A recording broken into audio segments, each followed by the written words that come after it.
દેખો મમ્મીએ કરીને મમ્મીએ ચુડાર્યું એટલે મમ્મી આજે કઈ નહીં બોલા.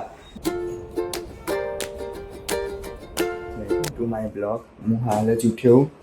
મારી દીદી હજી ઊંઘ અને મમ્મી હજી કામ કરે. કાલ રાતે થોડું લેટ થઈ ગયું હતું, 12-1 વાગી ગયા હશે એટલે થોડું લેટ થઈ ગયું એટલે આજે થોડું વહેલું ના ઉઠાય. તો દેખો આ કંઈ ના ઉઠતા વેત જ દેખો મસ્તીના મૂડમાં હતું. હમણાં મસ્તી કરીને મને ઉઠાડ્યો એને. તો ચલો બહાર જઈએ.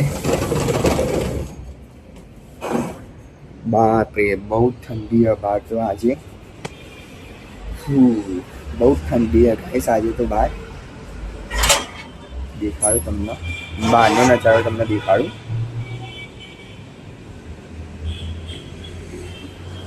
બહુ જ ઠંડી આજે ગાઈસ. આજે મારા આઈ થિંક સ્વેટર પહેરી જવું પડશે. કાલે તો હું એમને જતો રહ્યો હતો. આજે જ્યારે આપણે એક્ટિવા ચલાવીએ એટલે પવન ડાયરેક્ટ ઠંડુ આવે એટલે એમાં આપણને બહુ જ ઠંડી લાગે. તો કંઈ નહીં, ચલો જઈએ અંદર. અંદર જઈને બ્રશ કરીને મસ્ત રેડી થઈ જઈએ. તો ગાઈસ આ ગોડું થઈ ગયું દેખો. લે જા નહીં રમવું હાલ. હવારના પોરમાં ના રમવાનું હોય. લે એ જા આવતું ના હોય પાછું. આવે નહીં રમવું એનું નહીં રમવું મારા. બે દે શાંતિથી. આવી ગયો ઘરે. સવારે હું બ્લોગ ના બનાવી શક્યો કારણ કે ફોનની અંદર ચાર્જિંગ નહોતું. તો હું ઘરે આવીને ડાયરેક્ટ પહેલાં ફોન ચાર્જિંગમાં મૂક્યો, કપડાં ચેન્જ કર્યા, એના પછી હાલ બ્લોગ બનાવું. તો દેખો ઘરની અંદર હાલ દીદી જાય ઇન્ટરવ્યૂ આપવા માટે. ઇન્ટરવ્યૂ માટે નર્વસ હા. મમ્મી ઘરમાં ચીલ મારે કામ બામ પતાવીને. મમ્મી આરામ. તો ગાઈસ દીદી અહીંયા મમ્મીનો આશીર્વાદ લઈ લઈએ. બાય. ઇન્ટરવ્યુ સારું આપીને આવજે.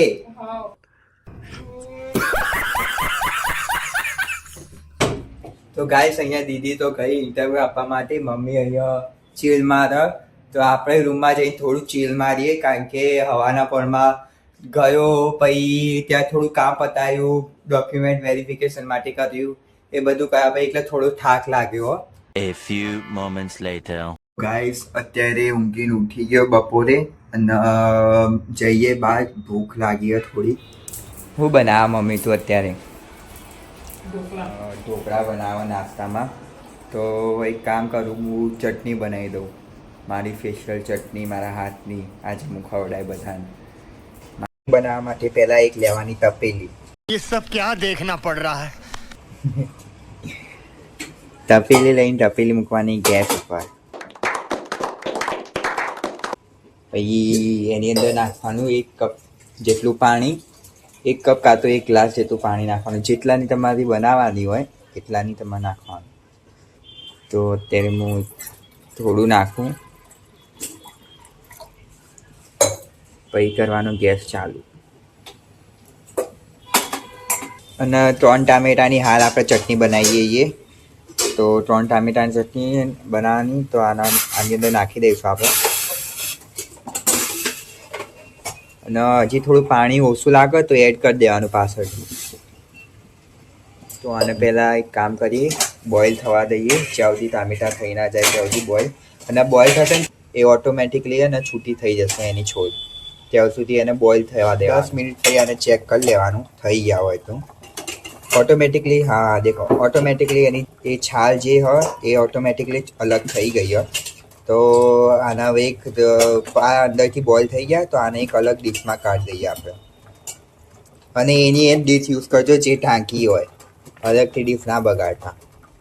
હવે તમારા ઘેર કોઈ કામ કરવા માટે વાસણ ઘસવા માટે આવે તો બગાડી શકો અલગ, નહીં તો એ ડીશમાં જ કાઢજો. મેં છોલે એકદમ રેડી કરી નાખ્યા. છોલ અલગ કરી નાખીને ટામેટા અલગ કરી દીધા. તો હવે આગળ સૂકા મરચાં હોય એ લઈ લેવાના તમારે આવી રીતના. બહુ નહીં લેવાના, ના તો બહુ તીખું થઈ જશે ને ઘરવાળા તમને કાઢી મૂકશે ઘરની બહાર.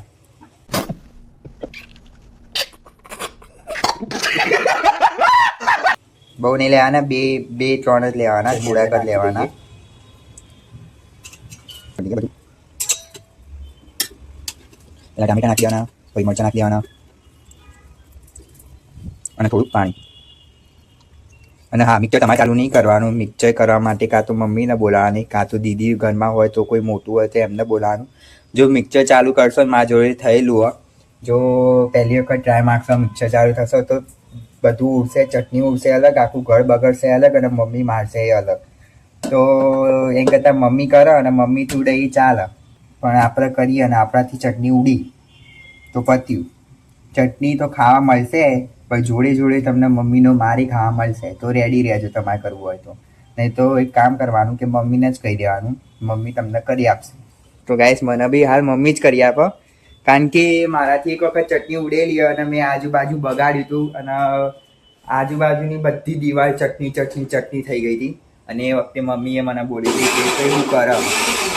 દેખો મમ્મીએ કરીને મમ્મીએ જ ઉડાડ્યું, એટલે મમ્મી આજે કઈ નહીં બોલા. फंस गया सी મમ્મી આજે કઈ જ નહીં બોલા. આની જગ્યાએ મેં કર્યું હોત અને મેં ઉડાડ્યું હોત તો પતી ગયું હોત. દેખો મમ્મી ઉપરથી હશે. દેખો બગુ બગાડી અને તો એટલે કીધું કે અમને પહેલેથી જ કહી દીધું કે તમે ના કરશો, તમારી મમ્મીને જ આપી દો, એનાથી થશે ચાલશે પણ તમારેથી થશે એ નહીં ચાલે. આની અંદર તમારા ઘરમાં જે મસાલો હોય બધું નાખી દેવાનો. ચાટ મસાલો, ગરમ મસાલો, પાવભાજી મસાલો, જે બી મસાલો મળે હાથમાં એ નાખી દેવાનો થોડું થોડું. પણ ચટણીનો વઘાર કરતા નહીં આવડતો, એટલે અહીંયા મમ્મી ચટણીનો વઘાર કરે અને આપણે બે જઈએ ખાવા.